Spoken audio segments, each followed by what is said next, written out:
Rockstar Games hat für das Jahr 2021 eine verbesserte Version von GTA 5 angekündigt. Das Ganze war im Juni 2020 auf einer PlayStation 5 Präsentation, wo einige Spiele vorgestellt worden sind, und das erste, was man vor der Präsentation gesehen hat, war das Rockstar Games Logo. Sehr viele Leute, auch ich, sind ausgerastet, als sie es gesehen haben, doch dann gab es GTA 5 Gameplay im Hintergrund und jeder dachte, was ist los? Das Ganze war ein Trailer für die verbesserte Version und das Video auf YouTube von Rockstar Games hat mehr Dislikes als Likes, weil jeder dachte, es ist GTA 6 und niemand möchte eigentlich eine neue Version von GTA 5 haben. Niemand weiß auch, warum Rockstar Games das macht, aber wir schauen uns heute das gemeinsam an, was wir wissen und was wir nicht wissen, aber was auf jeden Fall passieren muss und passieren könnte. Damit willkommen, meine Damen und Herren, zu einer neuen Folge von GTA 5 Online. Yankee mit 2 E191 für euch am Start. Und ich habe eine Bitte an euch, und zwar für die Leute, die das Video nie bis zum Ende anschauen. Bleibt doch mal bitte 10 Sekunden länger als sonst im Video. Ich will wissen, ob das irgendwie aushilft. Und ja, ich würde mal sagen, danke an alle, die es machen, und wir schauen uns einfach mal jetzt an, was wir zum Thema GTA verbesserte Version wissen. Wie schon erwähnt, haben wir einen Trailer bekommen. Dieser Trailer ist aber kein aktuelles Gameplay, also nicht von der verbesserten Version, sondern etwas älter gewesen. Und das war schon mal ein riesen Nachteil, weißt du, die reden über eine verbesserte Version und zeigen hier gefühlt PlayStation 3 Grafik. Der Trailer hat eigentlich nicht viel ausgesagt, es war eher eine Zusammenfassung von dem, was für Updates gekommen sind in diesem Zeitraum von GTA, und das war's dann auch schon. Dankeschön für nichts. Auf der Homepage von Rockstar Games sieht schon ein bisschen besser aus. Dort gibt es Infos über die verbesserte Version. Im Text wird geschrieben und gesagt, dass das Spiel in der zweiten Jahreshälfte von 2021 erscheint.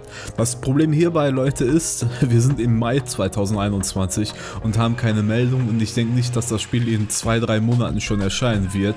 Deswegen gehe ich mal sehr stark davon aus, dass das Spiel eher Ende 2021 erscheinen wird. Im Text wird auch über technische Verbesserungen, überarbeitete Grafik und gesteigerte Leistungen geredet für die neuen Konsolen und PC.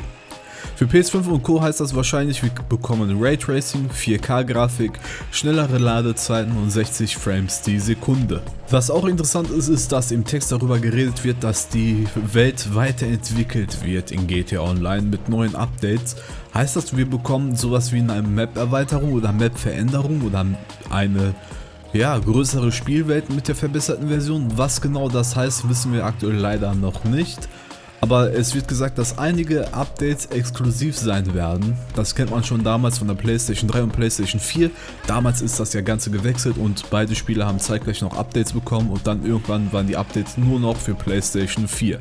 Bei der verbesserten Version wird das also sehr wahrscheinlich auch so sein, dass man nur noch Updates für die PlayStation 5, Xbox Series und für den PC bekommt. Außerdem wissen wir, dass GTA Online eigenständig sein wird. Das heißt, GTA 5 und GTA Online trennen sich. Du musst also nicht das ganze Spiel kaufen.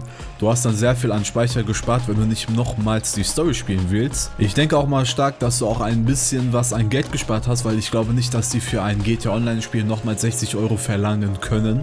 Und wenn du auf der PlayStation 5 GTA spielen willst, hast du Glück. Die ersten 3 Monate werden kostenlos sein. Also da kann man in den ersten 3 Monaten das Spiel sich kostenlos gönnen und zocken. Versteht mich auf gar keinen Fall falsch. Das heißt also, in den ersten 3 Monaten, wenn du das Spiel halt dir gönnst, kaufst, in den Store reinlegst, dann hast du das Spiel. Du musst nicht nochmals irgendwas dazu kaufen, außer PlayStation Plus, wie immer. Das war's dann auch. Wir haben also nur einen Trailer, einen Artikel und das Ganze fast ein Jahr schon vorbei. Das ist ein bisschen zu wenig, aber das ist typisch Rockstar Games, da kann man nicht mehr und nicht weniger erwarten, außer genau das, was wir bekommen haben. Wie die meisten von euch wissen, gehört Rockstar Games dem Unternehmen Take-Two, und der CEO, also der Big Boss, wie ich das immer gerne sage, hat darüber geredet, dass Remaster-Titel nicht einfach Remaster sind, indem man das ein bisschen verschönert und das war's dann. Nein, man schöpft das Maximale raus und verändert auch so einiges. Also wird es auch in GTA 5 sehr wahrscheinlich sehr viele Veränderungen geben, und das beste Beispiel dafür ist auch ein Spiel, was halt auch zu Take-Two gehört, und zwar Mafia.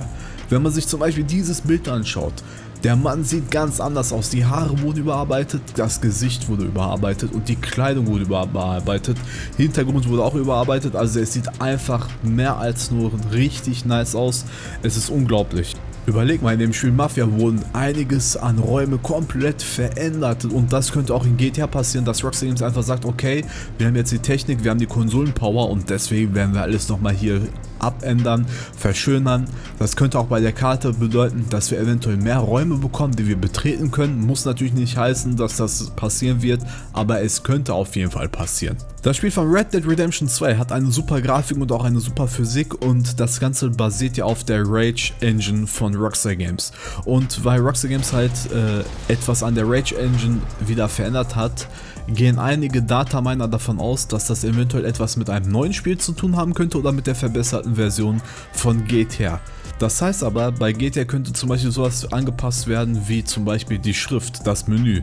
Das gehört auch zur Rage Engine, aber es könnte auch heißen, dass das Wetter komplett verändert wird, dass die Physik überarbeitet wird und Physik muss überarbeitet werden. Lasst uns ehrlich sein, die GTA Physik ist an sehr vielen Stellen ein bisschen besser, ein bisschen viel besser als GTA 5. Wir könnten also zum Beispiel ein dynamisches Wetter kriegen. Wir werden sehr wahrscheinlich sehr viele verschiedene neue Lichteffekte kriegen und generell wird sich wahrscheinlich halt äußerlich sehr viel in GTA verändern, wenn sie das wirklich so machen werden wie in Mafia. Es ist auch ein bisschen Zeit wieder an den Texten zu arbeiten. Die Texte sind okay, aber es kann noch eine Stufe besser sein. Wie gesagt, die sogenannte Rage Engine könnte dafür sorgen, dass das Ganze ein bisschen besser und schöner wird. Irgendwie bin ich mir persönlich auch sicher, dass Rockstar Games, weil wir nun mal die Konsolenpower haben, eventuell so etwas machen könnte wie Cayo Perico frei zugänglich auf der PlayStation 5, Xbox Series und PC. Dass man also diese Welt betreten kann.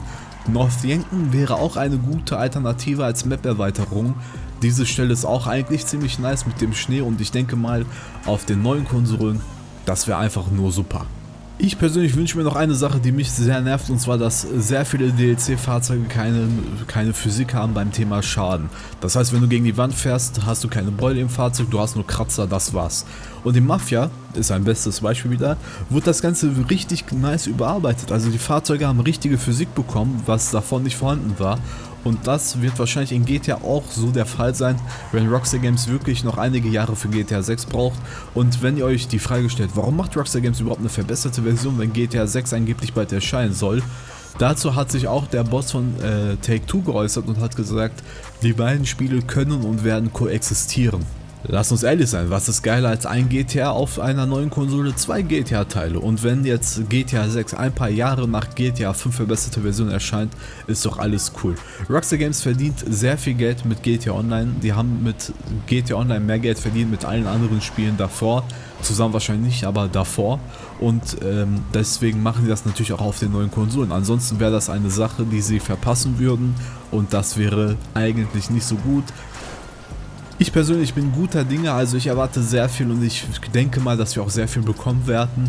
Eventuell sogar wieder eine Verschiebung wegen zum Beispiel Cyberpunk. Das war ja ein Spiel, was halt nicht noch einmal verschoben worden ist und es hätte verschoben werden müssen, weil da noch sehr viele Fehler sind. Aber ich denke mal, Rockstar Games kriegt das schon hin und wir werden auf jeden Fall eine neue, verbesserte, schönere Version von GTA 5 bekommen. Mit hoffentlich sehr vielen tollen, hammergeilen Updates und sehr vielen neuen Inhalten. Ich bin wirklich gespannt, was passieren wird, was Rockstar Games sich dabei gedacht hat. Wir werden es spätestens Dezember 2021 mitbekommen, hoffentlich sogar noch früher und hoffentlich kriegen wir bald die ersten Bilder und Trailer dazu. Macht's gut, keep it hammergeil, vielen Dank fürs Zuschauen und tschüss.